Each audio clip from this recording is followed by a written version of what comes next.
নমস্কার বন্ধুরা, আমি সুমি। আপনারা দেখছেন সুমির রান্নাঘর। আজকে আবারও একটি ভিডিও নিয়ে চলে এলাম, চিংড়ি মাছের মালাইকারি। চলুন তাহলে রেসিপিটি শুরু করা যাক।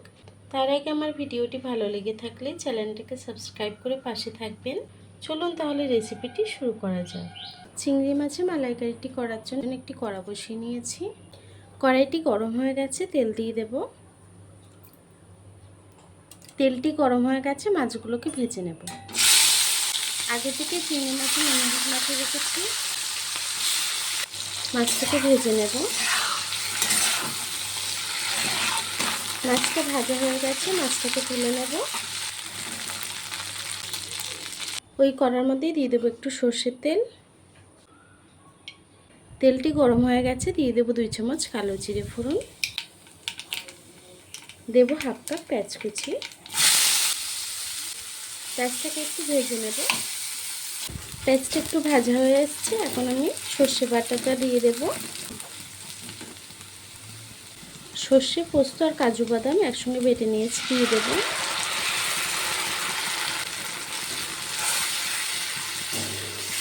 গুঁড়ো মশলাটাকেও অ্যাড করব।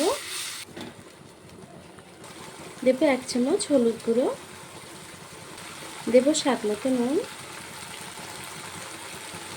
দেব 2 চা চামচ ঝাল লঙ্কার গুঁড়ো, দেব সামান্য একটু জল। মশলাটাকে সুন্দর করে কষিয়ে কিছুক্ষণ রান্না করে নেব।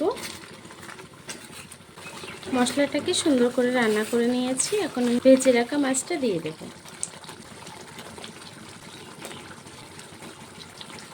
মাছটাকে দিয়েও সুন্দর করে কিছুক্ষণ রান্না করে নেব। কিছুক্ষণ রান্না করে নিয়েছি, সামান্য একটু জল দিয়ে দিলাম। আমি 1.5 কাপ মতো জল দিয়ে দিয়েছি। এখন তরকারিটাকে কিছুক্ষণ রান্না করে নেব। দেখুন বন্ধুরা, আমার চিংড়ি মাছের মালাইকারিটি কিন্তু হয়ে গেছে। চিংড়ি মাছের মালাইকারি কিন্তু অনেক রকমভাবেই খাওয়া যায়। নারকেলের দুধ দিয়ে করলেও কিন্তু খুব সুন্দর লাগে। চিংড়ি মাছের মালাইকারিটা হয়ে গেছে, নামিয়ে নেব।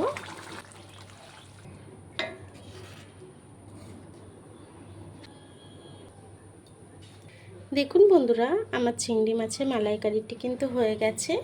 আমার এই ভিডিওটি কেমন হয়েছে কমেন্ট বক্সে জানাতে ভুলবেন না।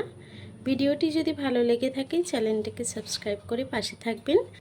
আর এতক্ষণ ধরে আমার ভিডিওটি দেখার জন্য আপনাদেরকে অসংখ্য ধন্যবাদ।